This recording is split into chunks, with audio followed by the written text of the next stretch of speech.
encouraging or advising anyone to modify their firearms. This is not a tutorial. This is for entertainment purposes only.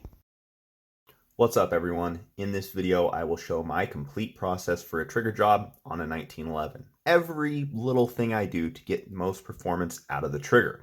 This is not really a tutorial, but maybe this video can help you learn more about the trigger system and components inside of a 1911, or give you a better idea where improvements can be made and maybe some little details you may not have known about. I'm going to link in the description to a bunch of great videos about 1911 trigger work that have helped me throughout the years. I will also link to a playlist of all my other 1911 and 2011 content. There's an in-depth video on polishing in that playlist. If you see a polished component in this video, it was polished using the techniques I showed in that other video. I have developed all these techniques in this process by just lots of trial and error, ruining parts, practice, research, and curiosity. A lot of this work is very far down the path of trigger snobbery, but all these tiny little incremental improvements, I have been producing some really great triggers in my 1911s. A trigger job on a 1911 is one of my favorite activities because it's a bit meditative for me. I crack open a fresh seltzer water, put on some music, and just chill while I get my mind off things and relax, you know? Please share your tips and tricks for trigger jobs in the comments. It may help others or teach me something. Let's get into it. I profile and polish the hammer strut tip.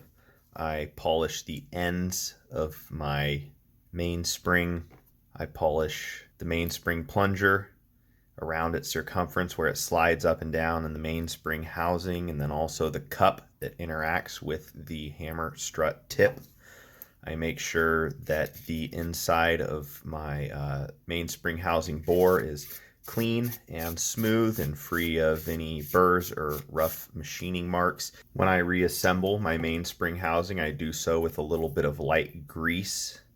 This is one of those places in 1911 that's far enough away from combustion and events that the grease won't get gummed up with carbon and powder residue and stuff like that.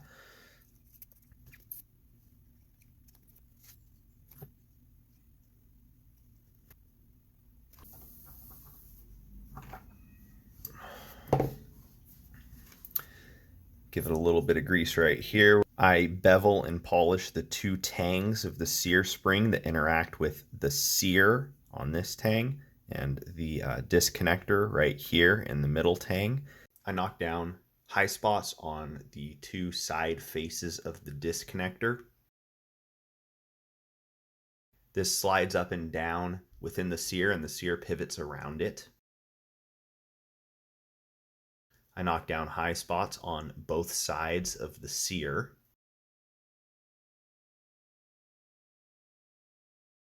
I knock down high spots on both sides of the hammer. The hammer and Sear pivot in the frame, and I want to make sure they do so smoothly.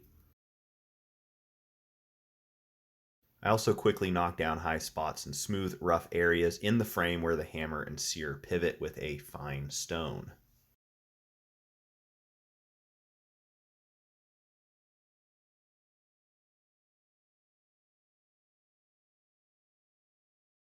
Roll up fine grit sandpaper, 1000 grit or finer, and I clean up the pinholes that the hammer and the Sear pivot on to make sure they pivot smoothly and freely. I will also quickly clean up the outside of the hammer and Sear pin with the same very fine grit sandpaper, just to make sure there's no rough spots or high spots that will make it so the Sear or the hammer doesn't pivot smoothly. And then I check them like this. Those feel good. Where the disconnector interacts with the trigger bow, Sear, and Sear spring gets polished. These little legs on the bottom of the Sear that interact with the disconnector and Sear spring get polished as well. When I get a new 1911 or double stack 1911, I generally replace the trigger, and I do this for any number of reasons. I want my triggers to have over travel adjustment and pre-travel adjustment. So if the factory trigger doesn't come with those, then I will replace it. I will also replace it because I don't like the color, design, shape, profile, trigger, reach, length. In any case, triggers will have to be fit to the frame of the pistol. Generally, the way you're going to do that is take material off the top right here and the bottom right here of the trigger. This one surprisingly dropped right in. I actually would have rathered that it required fitting, because then I could have got rid of this up and down play. It's not very much, but I don't like it. I want pretty much no resistance to movement of the trigger within the frame. So the way I test that is hold the pistol vertically like this, tap the trigger, make sure it slides up and down freely. This one dropped right in and it feels fine. I'll check that the trigger bow slides freely and doesn't interfere with a couple of magazines. This one feels good. I'll go through with a fine stone and hit all the edges of the trigger bow just to make sure that there's no rough spots or goobers that are going to catch on the inside of the trigger channel or on my magazine body. Got a nice polish on that trigger bow inside and out. This slides in the grooves in the frame. This inside area slides over the magazine body, and this back area right here contacts the disconnector. So I clean up all of those interfaces. Before showing the hammer hook and sear face work, I want to show what I'm trying to achieve. I want my hammer hooks to be at a 90-degree angle with this face down here, and I want them to be between 18 and 20 thousandths tall. I want two angles on my sear face. I want my primary face right here to be 20 thousandths in width minimum. And I want my secondary face to be roughly a 45-degree angle with respect to this face. And then I'm going to break this edge right here and give it a very, very small radius between the primary and secondary face. And then where these red lines are is where I want a nice polish on my surfaces. In terms of hammer hook to sear engagement and that relationship, pretty much what I'm shooting for here is a parallel relationship between the primary sear face and the hammer hook. And I want my hammer hook to engage with this primary sear face about halfway. Based on what I have read and the videos I've watched from people much more experienced than me at doing this sort of thing, this is, to the best of my knowledge, how the hammer and sear should be cut and their relationship with respect to one another. The way I measure and cut hammer hooks to height is with feeler gauges. This probably isn't the best way to do it. The best way to do it would be on a milling machine. Usually they don't need much taken off, so this has worked fine for me. It will wear down my feeler gauges over time, but I measure them before I use them, and if they've gotten thinner, I replace them. After the hammer hooks are the height that I want, I then use a fine stone with a nice sharp corner and a 90-degree angle between the faces to make sure my hammer hooks are at 90 degrees and nicely polished. First, I check if my sear is long enough to cut a new angle on. I do this by making sure the tip protrudes above a 20 thousandths feeler gauge set on the face of the jig. I have my sear jig set to give me the proper primary face angle with respect to my hammer hooks if they are cut at 90 degrees. I don't change this adjustment on my sear jig at all. It took me a long time to get this setting dialed in, and it's been giving me really nice, consistent, and repeatable sear to hammer hook engagement. I cut the primary face with a fine stone, then polish it with my finest stone using the jig for both operations.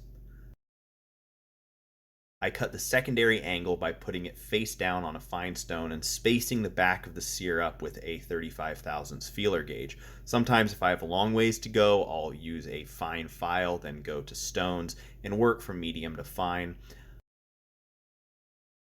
I put the hammer and sear into a little jig that holds them in the orientation they would be in the pistol, so I can look at it with my magnifying headset and I can see what that hammer hook and sear engagement looks like. If it looks good, I then break the edge between my two faces very gently with my finest stone. This gives me a nice clean release and takes off any tiny little burrs from cutting the secondary face. Have I achieved the optimal sear to hammer interface? Does the sear tip have perfect geometry on it?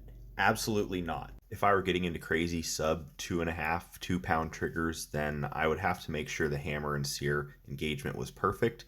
I would have to look at the relationship of the sear and hammer hook face and make tiny little adjustments to the sear face angle to get the perfect match, but I don't do trigger jobs like that, so this has been working great for me. I can get nice, crisp triggers with minimal creep down to about 2.5 pounds that are safe and the trigger job lasts a long time.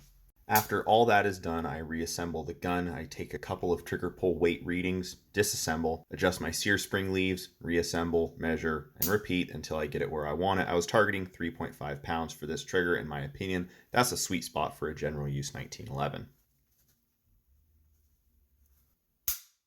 Went a little too far. Now it's too light. Adjust it back the other way. 3.5 pounds. 3.5 pounds again. Perfect. After my trigger weight is to my liking, I will adjust the pre-travel and over-travel on the trigger. I'm actually happy with the amount of pre-travel this has, and I'm not going to touch these tabs anymore.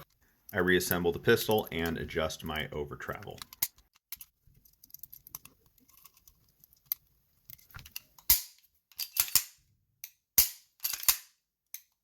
Of course, after doing any work like this, it needs to be safety and function checked.